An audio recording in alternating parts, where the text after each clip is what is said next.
dentro, lui che è il miglior marcatore dei suoi. Occhio perché Rossi però si fa trovare stavolta solo e questa volta non sbaglia, la mette dentro e fa 2-0, stavolta sì, Utor. Salini, Rossi calcia verso la porta, è un altro gol, è il 6-0.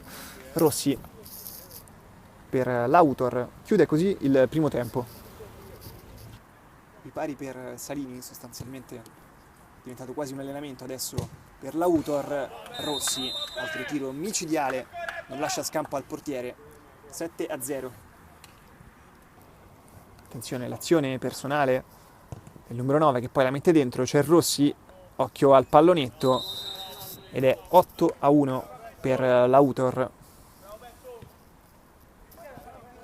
Poi Salini, c'è Rossi largo a destra, Rossi, ennesimo gol del numero 16 che fa bottino pieno ed è 9-1 Utor.